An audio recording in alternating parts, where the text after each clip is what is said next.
Vou chamar o Felipe, ele desceu, vai subir de novo. Agora a gente vai dar continuidade no nosso estudo do profeta Jonas.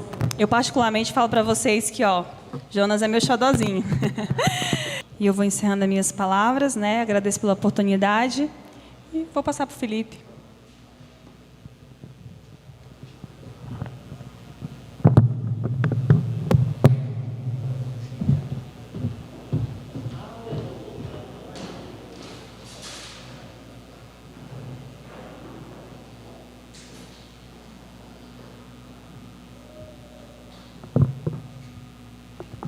Som.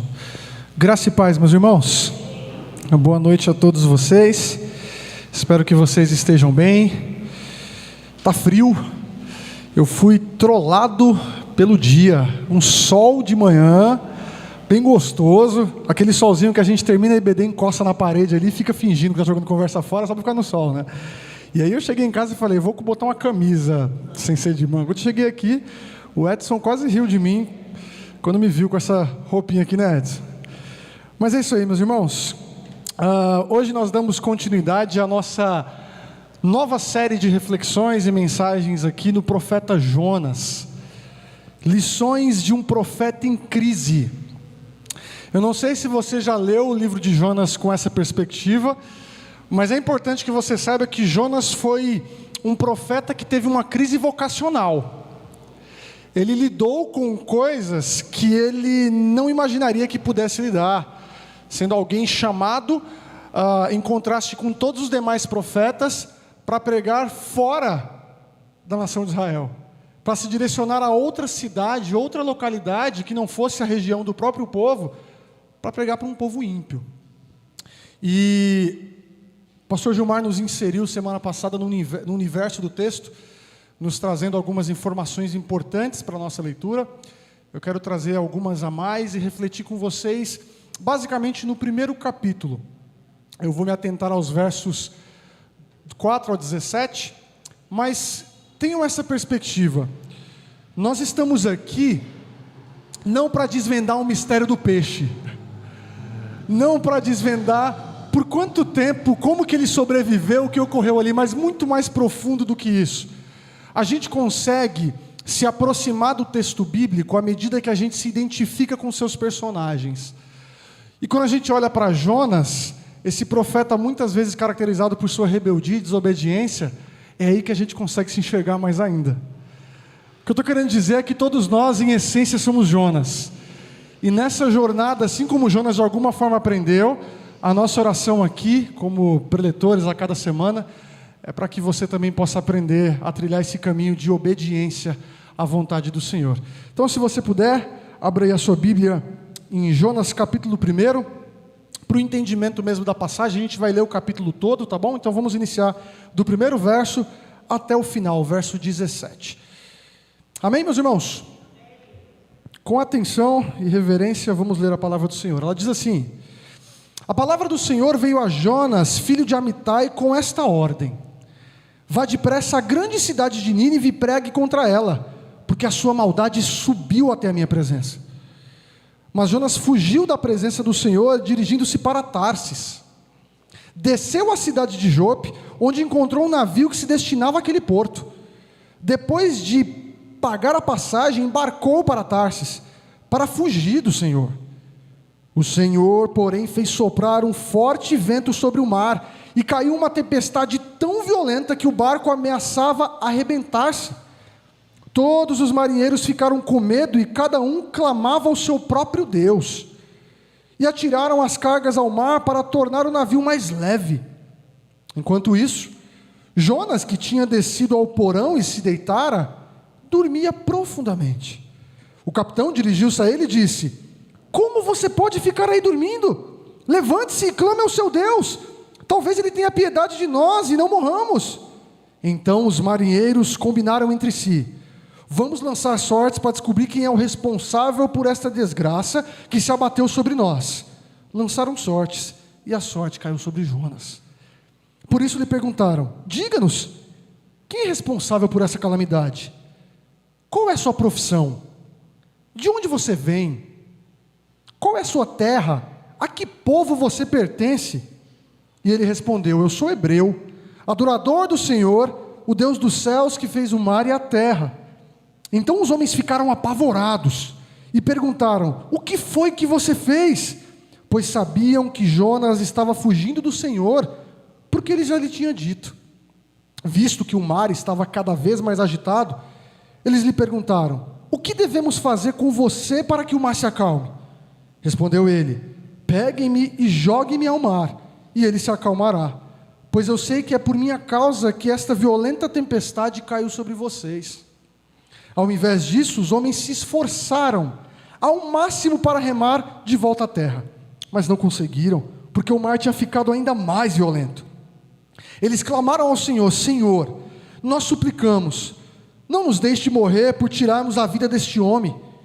Não caia sobre nós a culpa de matar um inocente, porque tu, ó Senhor, fizeste o que desejavas. Em seguida pegaram Jonas e o lançaram ao mar enfurecido, e este se aquietou. Tomados de grande temor ao Senhor, os homens lhe ofereceram um sacrifício e se comprometeram por meio de votos. O Senhor fez com que um grande peixe engolisse Jonas, e ele ficou dentro do peixe 3 dias e 3 noites. Vamos orar, meus irmãos, e pedir para que o Senhor ilumine as nossas mentes aqui, para compreender sua santa palavra. Santo Deus, nós, Pai, diante do Senhor, o Deus que fez o céu, a terra, que tem domínio e poder pela sua voz de governar todas as coisas dessa criação, nós a Ti clamamos aqui para que o Senhor fale conosco, para que o Senhor sensibilize o nosso coração, de modo que a Tua palavra penetre, Pai, o âmago da nossa alma, que nós encontremos aqui um espelho que revele quem nós somos, mas ao mesmo tempo, a direção, o caminho e a jornada que o Senhor tem preparado para nós. Uma jornada de obediência, de fidelidade a Ti, o Deus Todo-Poderoso, ao qual, Pai, nós o definimos e o colocamos como nosso Deus, a nossa porção, o nosso Salvador. Usa a minha vida conforme a Tua vontade, abençoe os meus amados irmãos que aqui estão, aqueles que também de casa nos assistem, e fale ao nosso coração. Oramos em nome de Jesus. Amém.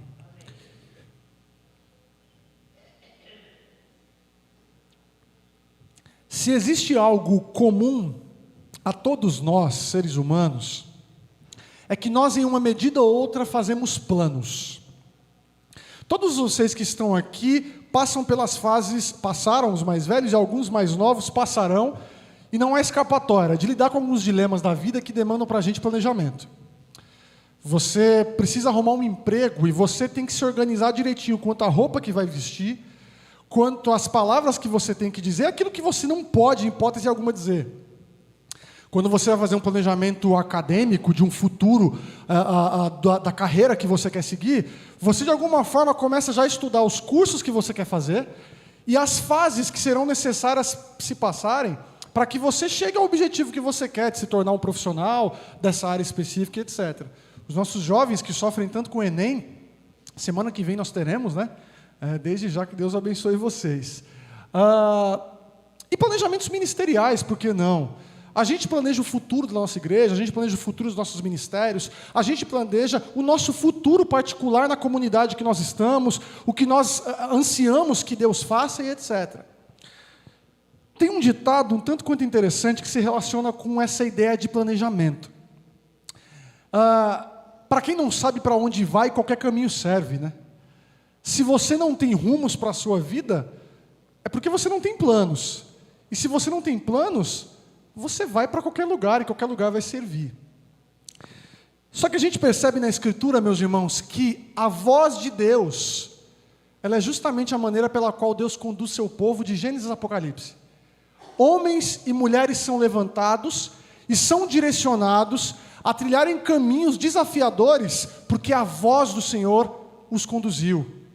A palavra do Senhor veio a Jonas. Jonas recebe da parte do próprio Deus o encaminhamento para a sua missão. E o que isso traz para nós de lição desde já? É que de alguma forma a Escritura para mim e para você é como uma bússola. Sabe uma bússola? Que está sempre apontando para o norte.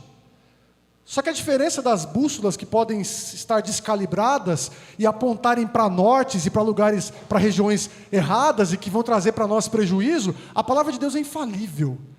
E ela nos conduz por caminhos pelo qual nós não sabemos muitas vezes os desafios que teremos, mas que sabemos que é assim que Deus quer que seja. A palavra de Deus diz, e a nossa resposta não é questionamentos a respeito da palavra de Deus, não é passividade quanto à palavra de Deus, mas é sempre obediência. A gente tem que olhar para a vida e saber que ela nunca fica parada. A vida cristã nunca entra em pausa.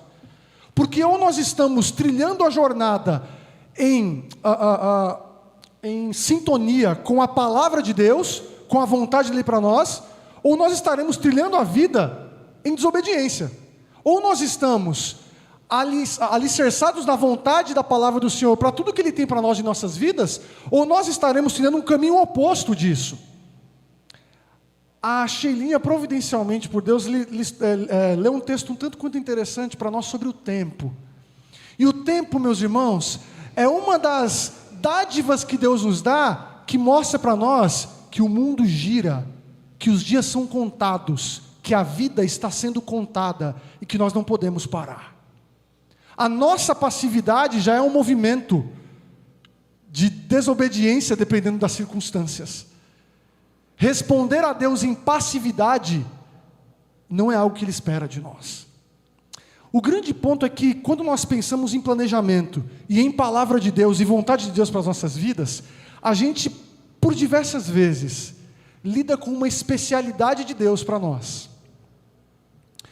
Eu quero que você preste muita atenção. Deus é especialista em frustrar seus planejamentos. Deus é especialista em interromper os nossos planos. Nossa, Deus interrompeu os meus planos? Sim. Deus é especialista. Nós temos uma certa tendência de, ao planejarmos e buscarmos a direção de Deus, usarmos muitas vezes critérios subjetivos, para não dizer enganosos, como a própria paz que está no nosso coração. A gente entende que se a gente tiver a paz no coração, isso é sinônimo de que Deus está direcionando a gente. Nem sempre. Nem sempre. Saul, quando ofereceu os sacrifícios dele, ele estava com paz no coração. Acabe, nos problemas que ele teve antes, sem saber, ao se encontrar com Elias, ele também estava com paz no coração. Nós temos vários exemplos de pessoas que tomaram suas atitudes com paz no coração. O grande problema é que, se nós limitamos e colocamos a paz no nosso coração como um critério, nós estaremos nos cegando para aquilo que a Bíblia fala sobre o que habita em nós. Um coração enganoso. Um coração que nos sabota. A gente muitas vezes tem que ser convencido, meus irmãos, não pelos nossos sentimentos, mas por aquilo que é objetivo na vida. E o que é objetivo na vida? A santa palavra de Deus. A Escritura não faz curvas para nós. Deus diz o que Ele quer para nós. Deus revela o que Ele quer para nós. E o profeta Jonas é um dos grandes exemplos do qual deve ser a nossa postura diante de Deus. Uma postura de responder, não em desobediência, mas em obediência. O grande ponto é que nós somos, se Deus é especialista em frustrar nossos planos por diversas vezes, nós somos especialistas em relutarmos quanto à vontade de Deus para nós. Jonas é um profeta relutante. Jonas se apresenta como um profeta, que eu vou usar até uma conversa de bastidor do louvor hoje. Parece mineiro, é difícil de dobrar. Você quer convencer o mineiro? Eu sou mineiro.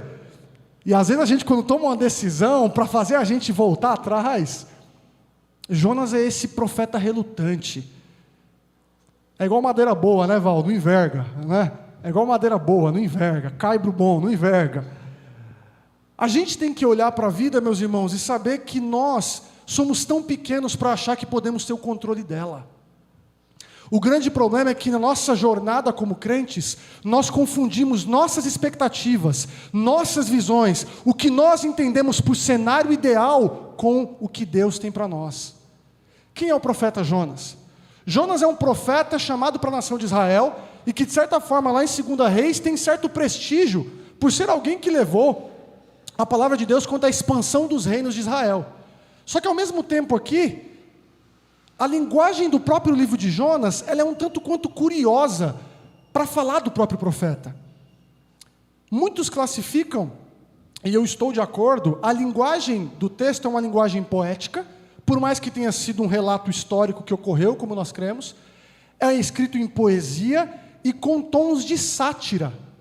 Para quem não sabe o que é uma sátira é como se fosse uma narrativa que contém ironias, que contém certas vezes zombaria e um pouco de humor com essa ironia no meio da história.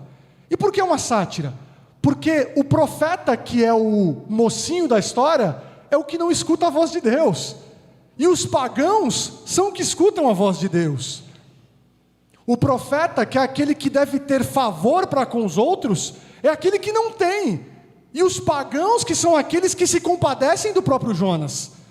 Nós vemos uma grande ironia aqui, ao qual muitos estudiosos colocam que de alguma forma Jonas quer encenar, e isso é de certa forma uma característica de todos os profetas, a própria nação de Israel. É como se o próprio profeta fosse uma encarnação, fosse uma encenação da própria postura de Israel. O Israel rebelde que não responde aos seus profetas. O Israel rebelde que não se levanta diante da chamada em arrependimento que Deus coloca para eles. Enquanto isso, os pagãos, aqueles pelos quais nós temos calafrios, eles se dobram diante do Senhor. Uma dica que eu dou para os irmãos é que nessa jornada vocês olhem para o texto da seguinte maneira. O livro é dividido em duas partes. Capítulo 1 e capítulo 3, e capítulo 2 e capítulo 4.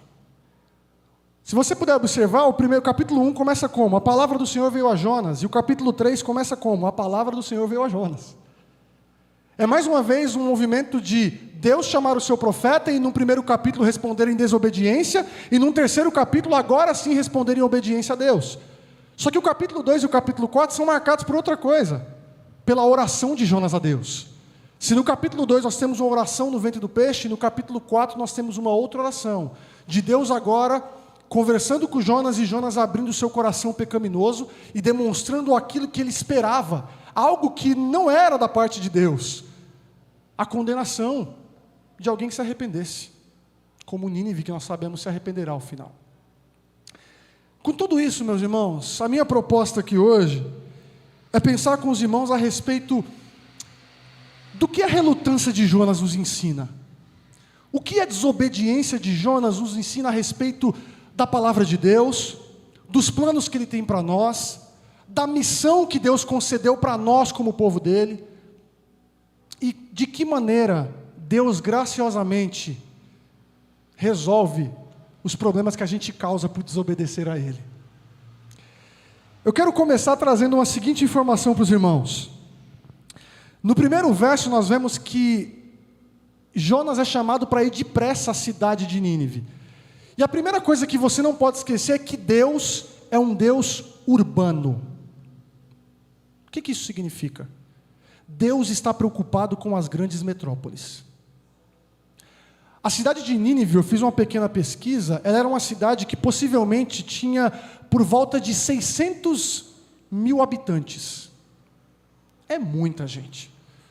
Mais ou menos, não sei, a cidade de Santo André, talvez, algumas cidades do ABC, talvez tenham essa mesma quantidade de pessoas. Só que pela a metragem mesmo da própria cidade, dizem que aproximadamente habitavam 28 mil pessoas por quilômetro quadrado. Pensa aí. 28 mil pessoas por quilômetro quadrado. Isso mostra que Nínive era uma cidade que tinha muito prestígio para aquele momento da época ali, para aquele período. Era uma cidade grande, era uma cidade que era, vamos dizer assim, uma cidade estrategista de alguma forma para alguém que era um missionário. Porque se você quer que uma mensagem se permeie, vá para uma grande metrópole. Vá para um grande local onde essa mensagem vai ser permeada. E como nós sabemos que essa cidade é uma cidade que é grande e que Deus está interessado em grandes cidades? Veja o final do capítulo 4. Nós vemos Deus falar o seguinte, verso 11. Contudo, Nínive tem mais de 120 mil pessoas que não sabem nem distinguir a mão direita da esquerda, além de muitos rebanhos. Por que será que Deus se volta para Jonas e fala que tem rebanhos aqui? Por que dizer que há rebanhos? Justamente porque é uma cidade ao qual Deus está preocupado com ela, por todo o seu movimento, por toda a implicação que ela tem para a sociedade, para o mundo e etc. Só que Deus é urbano, meus irmãos, porque Deus não projetou a gente para morar no jardim. Deus projetou a gente para começar no jardim e terminar na Nova Jerusalém, a grande cidade. Deus está interessado em São Paulo. A gente sai toda segunda-feira aqui para viver a nossa vida diante dos homens. E nos esquecemos que Deus quer que nós sejamos luz diante dos homens. Deus quer que nós tenhamos o nosso impacto social à medida que nós trabalhamos para a glória dEle. A nossa vocação não é uma vocação a qual a gente exerce a nossa missão apenas nos subúrbios, apenas nos lugares de periferia, apenas nas pequenas localidades, nos vilarejos, nas cidades que são mais deslocadas da capital, ou nos países que carecem mais. Pelo contrário, a missão de Jesus Cristo é também uma missão urbana, é uma missão para a cidade. E o texto diz que essa grande cidade de Nínive, a maldade dela chegou até Deus. Ele vai dizer que essa maldade subiu na presença dele. E no texto original, a ideia é como se isso fosse meio que um incenso. Sabe aquele incenso que você está em casa, ou então você entra em alguma loja, aquele cheirinho sobe e entra no seu nariz mesmo, assim? A ideia é mais ou menos essa do texto.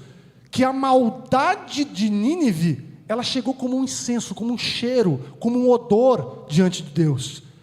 E para isso ele pede para que Jonas vá cumprir a sua missão como um profeta urbano, como um missionário urbano.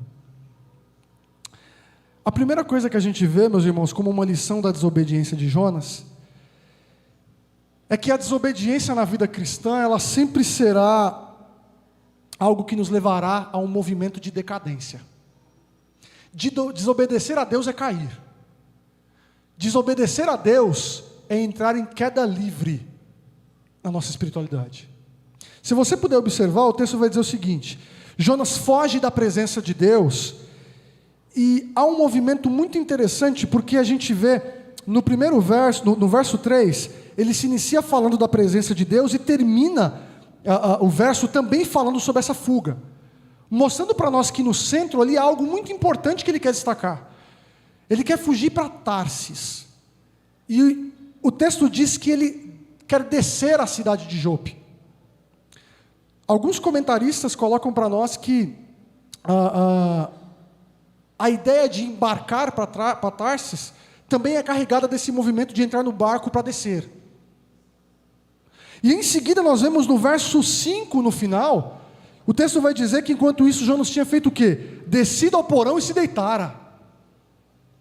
E na segunda mensagem, já adiantando para os irmãos, nas próximas semanas, nós veremos lá no verso 6, no ventre do peixe, Jonas dizendo o seguinte: afundei até chegar aos fundamentos dos montes. A ideia, e você não pode achar que isso é apenas circunstancial. Os textos proféticos, principalmente os menores, as palavras são minuciosamente escolhidas e colocadas aqui. A ideia do profeta aqui, do livro de Jonas, é trazer para nós que esse movimento de descida é sinônimo de desobediência. Principalmente porque a expressão no hebraico para vá depressa, do verso 2, vá depressa, ela pode ser traduzida como levante-se e vá. Se levante e vá. E a ideia teológica é mais ou menos que Deus pede para que ele suba, porque isso é um sinônimo de obediência, mas o movimento de Jonas é de declínio, é de queda livre. Ele quer se distanciar de Deus, e ele desce, desce e desce. Meus irmãos, algumas coisas são muito interessantes dessa desobediência de Jonas. Jonas está obstinado. Alguém que está obstinado é alguém que assim, é irredutível, não volta atrás. A expressão popular, ele está com sangue nos olhos. Ele está fazendo o que está fazendo e não vai titubear, ele não vai voltar atrás. Ele tem os sentimentos dele para com Nínive. Ele tem os sentimentos dele para com a Síria. A ideia aqui para nós é de que Jonas, com todos os sentimentos que ele tem, com todas as coisas que ele tem diante de Deus, ele não quer ficar diante do Senhor. O ponto do texto para nós aqui é mostrar para nós que esse Jonas obstinado, Ele foge, ele desce, ele paga uma passagem, ele entra num barco, ele entra depois,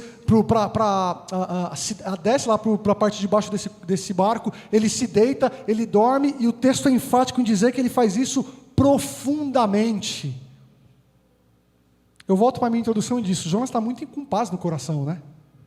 Jonas está com uma paz no coração muito grande, porque ele dormiu profundamente aqui. Ele está muito convicto do que ele está fazendo. E a paz no coração dele é algo que ele pode ter certeza que é um dos critérios que ele está usando para poder fazer o que ele está fazendo. Só que a gente tem algumas características dessa desobediência de Jonas que são muito curiosas. Jonas está indiferente, meus irmãos. A desobediência de Jonas gera em Jonas, como uma das consequências, indiferença. Porque se você puder ver no verso 5, o texto vai dizer assim, todos os marinheiros ficaram com medo. O autor do livro aqui quer que você a todo momento fique comparando como os pagãos estão agindo e como Jonas está agindo. Ele diz, eles ficaram com medo e cada um clamava ao seu próprio Deus. Eles, nas divindades dele, clamavam a Deus. E estavam desesperados jogando a carga para o mar. Só que o autor diz que enquanto todos estão desesperados, Jonas tinha descido ao porão para se deitar e dormia profundamente. A desobediência faz isso com a gente. Torna cada um de nós indiferentes ao caos à nossa volta. Sabe aquele tipo de pessoa que pensa assim, gente, desculpa, eu não quero saber de problema dos outros assim não. Não vem falar as coisas para mim, eu quero só adorar o meu Deus aqui, eu sou o filho de Deus que quer viver em paz. O grande ponto é que o Evangelho é um chamado para o outro. O Evangelho traz para nós uma nova inclinação para se viver. Nós não estamos inclinados para nós mesmos, mas nós transbordamos de graça porque Deus se inclinou a nós. Deus veio até nós, e o fato de Deus vir até nós é o que nos leva até os outros. Deus está de fato preocupado pela maneira como eu e você nos relacionamos com as pessoas à nossa volta, meus irmãos. Deus está preocupado com os pagãos. Deus está preocupado com a maneira como nós demonstramos quem nós somos nesse mundo. Nós não somos pessoas passivas que saem afora para encarar as grandes metrópoles e lidamos com a pecaminosidade, os dilemas, os desesperos, os caos dessa cidade tão grande que é São Paulo e somos indiferentes. A nossa fé, ela não pode ser uma fé que pode ser colocada dentro de um potinho e guardada em uma gaveta, onde a gente pega somente para usar aos domingos. A nossa fé é uma fé que está em movimento, é uma fé que está em tempo real, é uma fé que tem empatia para com aqueles que carecem. A desobediência de Jonas é caracterizada justamente por essa indiferença dele. Jonas está indiferente à palavra de Deus, e está indiferente também às circunstâncias de caos dos homens. A gente tem que se importar com São Paulo. A gente tem que se importar com o Brasil. A gente tem que olhar para esse país e ver a grande tempestade que a gente tem pela frente. Os grandes dilemas políticos que nós temos que enfrentar. As grandes incógnitas que nós temos quanto ao futuro da nossa nação. A grande carência que as pessoas têm, muitas vezes, financeira, para poder trabalhar. A pessoa, às vezes, não tem a condição de ir trabalhar, porque uma passagem de ônibus é muito cara. Quem tem seu carro, eu brinco com os jovens que a gente está tendo que vender o carro para comprar gasolina. De tão complicado que está ficando a vida. A gente não pode ser indiferente a isso. A igreja é chamada para denunciar, assim como esse aroma de pecaminosidade chegou até Deus, nós estamos aqui como embaixada do Senhor para denunciar a corrupção política, para denunciar tudo aquilo que é mentira nos púlpitos das igrejas brasileiras, que muitas vezes estão como igrejas brasileiras de fachada, mas estão apenas se preocupando com as suas próprias preferências. Meus irmãos, nós somos canais da voz de Deus aqui na terra. Nós não podemos ser como Jonas e estarmos num sono profundo espiritual, sendo negligentes com a nossa responsabilidade. O que é interessante é que o texto mostra para nós também que Jonas ele perde total sensibilidade das coisas. Se ele está indiferente, se ele está com essa postura de obstinação, e isso torna ele ficar bem diferente a ponto de ele não estar nem aí para as pessoas, Jonas está totalmente insensível ao movimento de Deus, porque o texto vai colocar para nós que o Senhor trouxe o temporal. Jonas em nenhum momento aqui está se dando conta do que está acontecendo, do que Deus está orquestrando à volta dele. Ele é o único que está fora de si. As pessoas à volta de Jonas estão preocupadas e começam a clamar ao seu Deus, porque eles entendem, principalmente naquela época, que qualquer ação da natureza, eles só tinham explicação nas divindades. Devem ser os deuses que estão irados conosco. Só que eles estão vendo alguém que está lá dentro e que está muito passivo para isso, e que está lá dormindo. Não é à toa que o texto vai colocar para nós que o capitão se dirige em desespero a Jonas. No verso 6, se você puder ver, ele disse: como você pode ficar aí dormindo? Como que você pode estar aí desse jeito? Olha o que nós estamos passando. Eu lendo esse texto, eu fiquei pensando, imagina São Paulo apontando o dedo para nós, São Paulo virando para a igreja e falando assim: como vocês ficam assim passivos? Como vocês ficam com a postura desse jeito, com o caos que está acontecendo? Como que vocês não se movimentam? Como que vocês não têm nenhuma relevância a mais? É como se o paganismo estivesse clamando por salvação. E é isso que está acontecendo. A grande cidade clama por salvação, meus irmãos. As grandes cidades, os pagãos, os ímpios, eles clamam por salvação. Só que eles não sabem aonde encontrar. Mas nós sabemos como levar. O que é interessante é que a gente começa a perceber que essa queda livre de Jonas, ela afeta tanto a espiritualidade de Jonas, porque a gente vê algo muito interessante no próprio livro. Os ventos e o mar obedecem à voz de Deus. Os pagãos, eles vão ouvir o Senhor e temerão ao Senhor. Um grande peixe ouve a voz de Deus e engole Jonas. Ao final do capítulo 4, Deus vai trazer uma planta para servir ali de proteção para Jonas. O mundo é conduzido pela voz de Deus. Na providência de Deus, Deus faz com que a lua dê a sua volta, o sol aos nossos olhos aqui, o mundo fique girando, os pássaros voem, tudo ocorra, tudo aconteça. Deus faz isso, meus irmãos. O mundo é conduzido pelo Senhor. As situações, as circunstâncias, os temporais, tudo é conduzido pela voz de Deus. Mas o homem, na pecaminosidade do seu coração, não se dobra à voz do Senhor. O texto inteiro mostra que tudo obedece a Deus, menos Jonas. Jonas é um exemplo da depravação que há em todos nós. O pecado que habita em nós é justamente o grande inimigo da obediência para nossas vidas. O desafio em obedecer a Deus é justamente uma luta para vencer a dureza do nosso coração. Deus se expõe a nós, vem até nós, nos concede salvação, nos dá a sua palavra, revela a sua vontade, mas nós ainda assim questionamos o Senhor.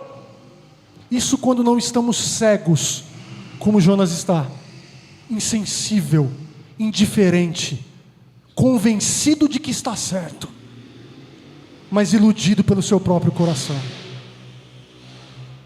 Nós muitas vezes estamos iludidos, meus irmãos. Nós estamos iludidos.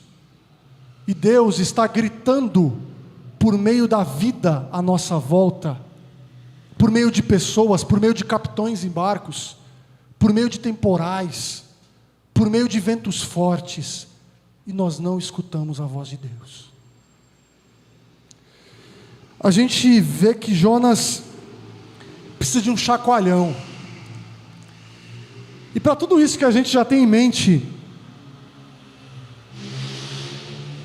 quanto à postura de Jonas, de que desobedecer a Deus é decair, é cair, é descer, é afundar na nossa espiritualidade, a gente olha para o Senhor e vê que Ele é gracioso em nos resgatar na nossa condição de desobediência. Deus é aquele que sempre vai em busca de nós, para nos levar de volta para Ele. A Bíblia nunca mostra que o homem, por si só, tem consciência de seus pecados e ele corre para o Senhor porque depende tudo dele. Não. A salvação, o convencimento dos nossos pecados, a restauração da nossa espiritualidade, a nossa reconciliação com Deus, o nosso arrependimento sempre começa com um movimento gracioso de Deus, de mover o nosso coração para Ele. E a maneira que Deus faz isso, muitas vezes, é um tanto quanto estrondosa.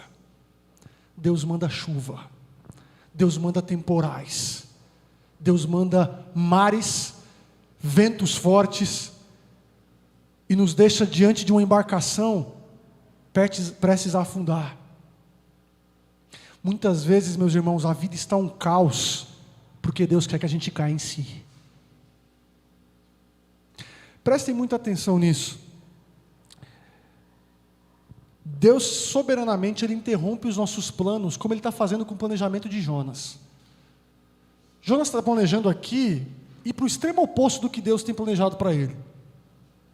Ele quer ir para Tarsis, ele desce para um barco, ele está convencido disso, ele está preocupado com ninguém, o que ele quer é ir para onde está, o mais longe que puder, da Assíria, essa grande metrópole de aproximadamente 600 mil pessoas, e mais especificamente da cidade de Nínive, que também é uma grande cidade. Ele está fazendo tudo isso, e Deus vai e manda chuva, Deus manda um temporal, Deus manda um capitão, e Deus usa circunstâncias um tanto quanto interessantes. Sabe qual que é o nosso desafio na vida cristã? Essa tem sido a frase da minha vida há 2 anos. Essa tem sido a frase que eu tenho pregado para mim mesmo, principalmente depois de tantas mudanças que todos nós sabemos bem, que eu passei, principalmente no ano passado. Meus irmãos, o desafio da vida cristã sempre será encontrar o nosso lugar de obediência. O desafio da vida cristã, ser crente, é justamente encontrar o nosso lugar de obediência. A gente não está aqui para buscar mais nada. O que Deus espera de nós é que nós estejamos no nosso local, na posição de obediência. E muitas vezes a gente está distante e Deus move situações que são amargas no paladar para nós, que doem, que nos viram do avesso, que lidam com as nossas fraquezas, que nos expõem, que faz a gente encarar o nosso eu de fato e se relembrar quem nós somos, para que aí sim nós venhamos entender aonde nós não deveríamos ter saído e aonde nós deveríamos estar, para aí sim responder em obediência a Deus. Mais do que qualquer sucesso que você queira na sua vida, entenda que o sucesso para o crente é a obediência. Não existe mais nada que deva motivar você a fazer o que você faz, a não ser obediência. Jonas é um profeta de Israel. Jonas é alguém que é chamado para ser voz de Deus. Ele quer tudo, ele só não quer o que ele mais precisa: obediência. As tempestades e os temporais da vida, elas fazem justamente isso. Elas chacoalham a gente no mar para jogar a gente novamente em terra firme, que é o nosso lugar de obediência. Sofrimento, meus irmãos, caos, desespero, catástrofes que a gente enfrenta na vida familiar, sentimental, emocional, no trabalho, na igreja, nas nossas relações. A gente precisa ter sensibilidade para olhar para a vida, não com os nossos olhos humanos, finitos, pela ótica de Deus, e saber que graciosamente, como Ele sempre diz, todas as coisas estão cooperando para o bem daqueles que amam a Deus, dos que foram chamados segundo o seu propósito, pois aqueles que de antemão conheceu também os predestinou, para serem conforme a semelhança do seu Filho, Jesus Cristo, o primogênito entre muitos irmãos. Romanos 8, 28, 29. O chamado de Deus para nós é para que nós nos pareçamos com Jesus. Só que a nossa fuga, a nossa relutância, a nossa desobediência Correr para o extremo oposto daquilo que Deus tem planejado para nós é o que vai frustrar, é o que vai justamente fazer com que nós venhamos sair de nós e estarmos iludidos em nossos pecados, meus irmãos. Sabe o que falta para a gente, para a vida? Sanidade. Os pagãos não têm sanidade. O grande problema é que o crente, quando ele se aparta do seu local de obediência, ele perde a sua sanidade. Ele está fora dele. E ele agora passa a viver uma vida como um pagão. A gente começa a ver que Deus, Ele é um Deus de providência nesse livro de Jonas. Ele é um Deus que fala e as coisas acontecem. Se você vê no verso 4, ele diz que Deus fez soprar um forte vento. Lá no verso 17, o Senhor fez com que o grande peixe engolisse. Nós estamos vendo a todo momento aqui, e você vai ver essas expressões da parte do autor de Jonas aqui, do livro de Jonas, de que Deus está fazendo as coisas acontecerem. Deus está fazendo com que as circunstâncias mudem. E é interessante que à medida que... Isso é muito interessante no texto. À medida que Jonas faz um movimento, Deus sempre está à frente de Jonas. À medida que Jonas fala assim, não, agora eu farei isso aqui, não, Deus já está lá. À medida que ele tenta fazer outra coisa, não, Deus já está aqui também. E sabe o que é isso, Senhor? O que é isso que o Senhor faz conosco? Deus nos encurrala, meus irmãos. Porque Deus tem um compromisso de fidelidade com os seus. Sabe por que nós temos certeza que nós somos salvos? E que nós permaneceremos salvos? E que Deus vai nos conduzir assim? É porque Deus nos encurrala num abraço de graça e amor. É porque Deus, mesmo em meio à nossa desobediência, Deus nos abraça e nos leva para Ele. É o que Ele está fazendo com Jonas. Jonas está sendo agora despertado. E é interessante que, talvez vocês perguntando, beleza, Felipe, mas cadê? Onde é que no texto eu estou vendo que Jonas está voltando para o seu local de obediência, está caindo em si novamente? É no momento onde os marinheiros começam a jogar sorte. E a ideia de jogar sorte não é aquela coisa assim, vamos pegar o bobo aqui, quem sair é o culpado, não é isso. Possivelmente era quem daqueles primeiro iria abrir sua vida. Quem iria começar a expor sua vida? Por quê? Porque eles entendiam que a dinâmica de sofrimento na vida funcionava da seguinte forma: se nós estamos sofrendo é porque alguém fez alguma coisa errada. Era assim que o mundo antigo funcionava. A vida de Jó é um grande exemplo. Os amigos de Jó chegam para ele e falam, confesse seu pecado, se volta para Deus, porque é por causa do seu pecado que você está assim. Jó está dizendo, eu não fiz nada. Jó tem uma crise com Deus justamente porque ele não fez nada e está vendo sofrer, porque a dinâmica do mundo antigo é essa: a gente desobedece e a divindade vem e derrama sobre nós a sua ira, a sua fúria. O que está acontecendo aqui é que eles querem jogar sorte para ver quem deles primeiro vai começar a expor sua vida e dizer, por que está acontecendo isso? A gente vai ter que descobrir. E por coincidência, né? Por coincidência, cai em Jonas. E quais são as perguntas que eles fazem para Jonas? Justamente em saber quem ele é. Não são perguntas bobas. Presta atenção no que eles vão dizer aqui. Verso 8. Diga-nos quem é o responsável por essa calamidade. Isso aqui aponta para quê? Me diz quem você crê. Quem é seu Deus? Qual que é a sua vocação, sua profissão? O que você faz? Você faz o quê? De onde que você vem? De que região que você é? Qual que é a sua terra? A que povo você pertence? Não são perguntas bobas. São perguntas que vão de alguma forma expor Jonas e que providencialmente são perguntas para que Jonas caia em si. Qual a resposta dele? Eu sou hebreu, adorador do Senhor. E aí vem a parte mais irônica da resposta de Jonas: o Deus que fez o céu, o mar e a terra. Os pagãos entendem que os deuses deles, cada um controla uma coisa. No mundo antigo se entendia que existia um Deus para o mar, um Deus para o céu, um Deus para os ventos. Só que Jonas fala que o Deus dele é um Deus cósmico. É o Deus de toda a criação. É um Deus do universo. O que é interessante é que o desespero deles entra no modo máximo, né? Porque se você ver no texto, eles vão dizer, verso 10, então, depois dessa resposta, os homens ficaram apavorados. E eles perguntam, o que você fez, cara? E a ideia não é porque a gente não sabe o que você fez, a ideia é lamento. O que você fez, Jonas? Por que você fugiu? O texto diz que Jonas contou para eles que estava fugindo do Deus dele.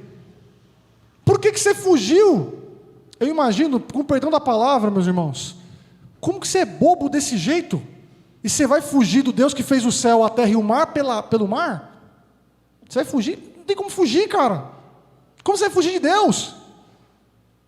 O que é interessante é que a partir do momento que Jonas cai em si,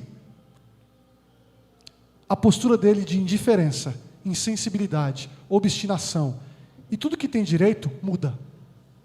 Porque Jonas agora diz o seguinte, se você puder ver aqui, eles perguntam, verso 11, visto que o mar estava cada vez mais agitado, e a ideia aqui é justamente do agravamento da situação, é necessário ter uma resposta, é necessário ter algum tipo de ação. Eles lhe perguntam, o que devemos fazer com você para que o mar se acalme?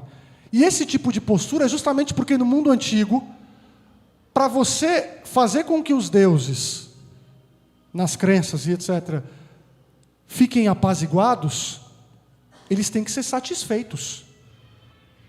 Eles precisam ter algum tipo de satisfação. Eles precisam ter algum tipo de coisa que vai fazer com que eles se sintam satisfeitos e coloquem tudo em ordem. E a postura de Jonas é o quê? Não sei, deixa eu voltar a dormir. Eu não estou nem aí para vocês, não.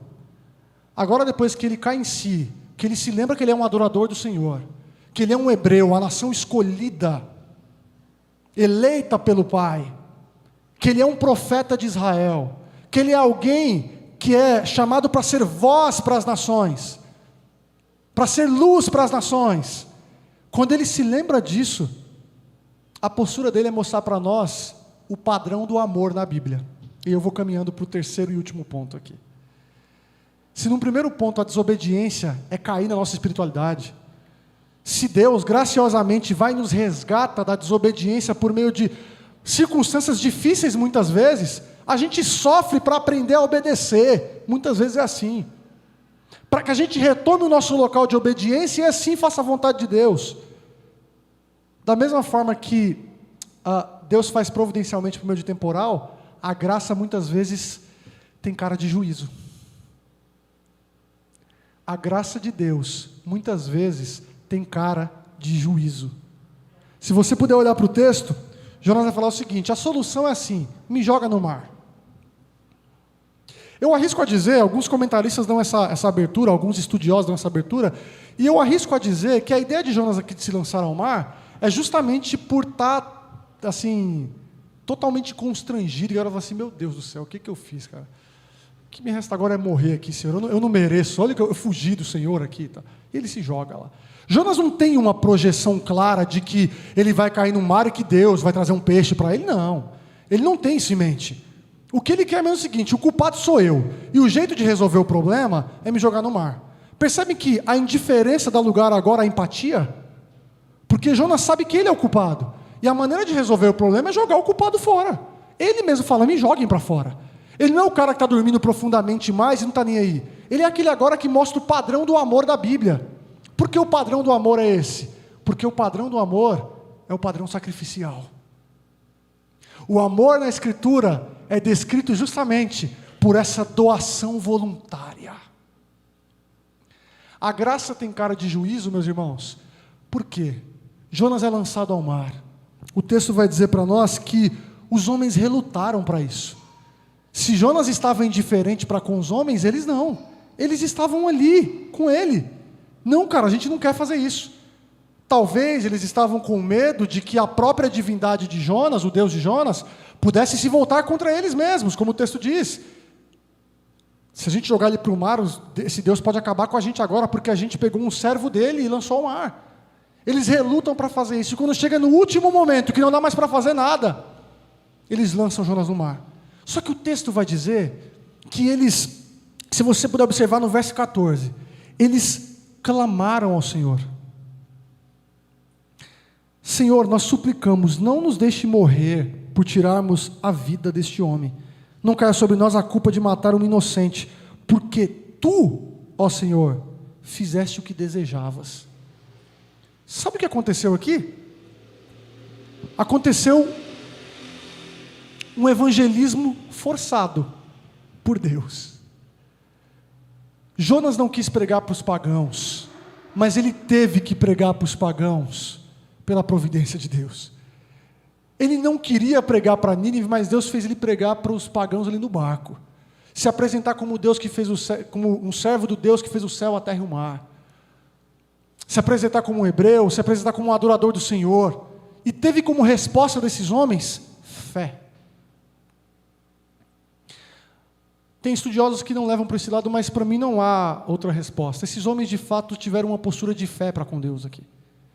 Eles de alguma forma reconheceram a singularidade do Senhor. Eles se voltaram para Ele e clamaram. Agora eu quero trazer um ponto para vocês de reflexão, caminhando para o final e concluindo. Qual é a sua sensibilidade com os pagãos que estão sentados ao seu lado na sua mesa de trabalho? Qual é a sua sensibilidade com os ímpios que você se encontra, que talvez sejam chefes, que talvez sejam funcionários, que talvez sejam colegas de profissão? Qual a sua sensibilidade para com eles? Você é indiferente, insensível, e está obstinado apenas a seguir a sua vida? E a missão que Deus concedeu para você de ser luz diante dos homens é algo que você não está muito preocupado? Talvez muitos dilemas que você está enfrentando na sua vida sejam nada mais do que puxões de orelha da parte de Deus. Sabe por quê, meus irmãos? Deus é como aquele pai que muitas vezes nos conduz pela mão, só que tem vezes que tem que ser pela nuca ou pela orelha. A gente precisa muitas vezes daquela palmada bem dada divina para poder cair na real, encontrar nosso lugar de obediência e saber que os nossos anseios, desejos e coisas particulares, como os de Jonas aqui, eles pouco importam. Os seus sonhos pouco importam se você não está no seu lugar de obediência. Seus desejos pouco importam se você não está no seu local de obediência. Todos os seus planejamentos pouco importam se você não está vivendo uma vida fiel. Só que o mesmo Jonas que caiu no mar para trazer salvação e fé àqueles que ali estavam, recebeu salvação também. O juízo de Jonas, aquilo que para ele seria uma punição pela sua desobediência, foi um ato da graça a um peixe engoli-lo. O que isso mostra para nós sobre a nossa vida, meus irmãos? É que a gente precisa olhar e saber que Jesus, muito mais do que só ser aquele Salvador que nos leva para o céu, Ele nos ensina a viver a vida do céu. Jesus não vem somente te dar um passaporte, para você pegar uma embarcação rumo a Nova Jerusalém. Não, isso é parte da história. Ele nos chama para sermos essa comunidade profética. A igreja é uma comunidade profética. A maneira que nós vivemos, ela é carregada de mensagem. A maneira que nós vivemos, ela tem que gerar de fato impacto onde nós estamos. Essa grande cidade, ela tem que sentir não o odor da pecaminosidade, não o odor do pecado, ela tem que sentir cheiro de vida, ela tem que sentir cheiro de graça. Só que sabe o que é mais importante disso tudo? A nossa relutância em obedecer à voz de Deus, ela foi paga pela voluntária obediência de Jesus. Se nós relutamos em ouvir a voz do Pai e obedecermos, Jesus nem precisou. Ele se voluntariou para isso. Jesus, meus irmãos, é aquele que veio aplacar a ira de Deus. O grande mar temporal que nós encaramos, que é o pecado, Jesus Cristo venceu. Ele satisfez a divindade maior. Ele satisfez o único Deus que fez o céu, a terra, o mar. Ele atendeu aquilo que eu e você somos incapazes de atender. Plenamente sozinhos, a palavra do Senhor. Se a palavra de Deus vier a você aqui nessa noite hoje, a minha oração é para que você responda em obediência, conduzido pela graça de Deus. A minha oração é para que você veja Jesus. É para que você olhe para esse texto e não veja Jonas. É que para que você olhe para esse texto e não veja pagãos. Olhe para esse texto e enxergue Jesus. Ele é o nosso Jonas maior. Ele é o profeta fiel. Ele é aquele que veio a essa grande cidade. Ele veio até nós. Ele que é o profeta voluntário que nos dá um recomeço. Ele é o profeta maior que nos concede um caminho de volta ao nosso local de obediência. Eu e você não somos chamados para vivermos na passividade das nossas vidas egoístas. Nós somos chamados para sermos canais de redenção para essa terra. Nós somos chamados, meus irmãos, para estarmos diante dos homens e sermos nada mais do que holofotes, canhões de luz, que apontam para Jesus Cristo, que é a verdadeira luz do mundo, que é aquele que vem justamente para também entrar num barco, que vem justamente para dormir num barco, como ele fez, mas que tem poder pela sua voz para acalmar as tempestades. Porque esse Deus que acalmou a tempestade de Jonas, ele se fez homem. Esse Deus que acalmou esse temporal de Jonas, ele se fez gente. Ele se fez seres humanos como nós. Ele trilhou uma jornada como a nossa. Ele lidou com as dilemas da vida que poderiam, aos nossos olhos, ter sido um caminho de desobediência para ele. Mas ele, sendo homem e sendo Deus, ele foi fiel à palavra do Senhor. Ele obedeceu até o fim a Deus. Ele cumpriu a sua missão como nosso Redentor. Ele nos concedeu aquilo que é nada mais do que o fundamento para tudo que a gente faz como igreja. Nós cultuamos a Deus, nós nos reunimos aqui, nós planejamos, nós fazemos reuniões, nós temos diversas empreitadas, sejam ministeriais, profissionais, emocionais, familiares, e tudo que nós queremos para ter uma vida boa. Só que se diante de tudo isso não tiver o nosso anseio por obedecer a Jesus, obedecer a Deus, nós estaremos em decadência na nossa espiritualidade. A gente precisa de ânimo, meus irmãos. Nós precisamos ser engolidos por peixes.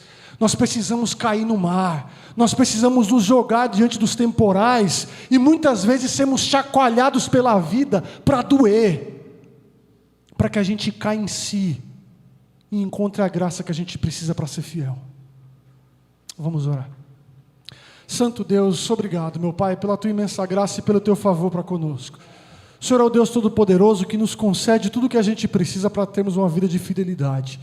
O Senhor é aquele que, à luz desse relato de Jonas, nos mostra que o nosso caminho de desobediência sempre nos levará ao fracasso espiritual.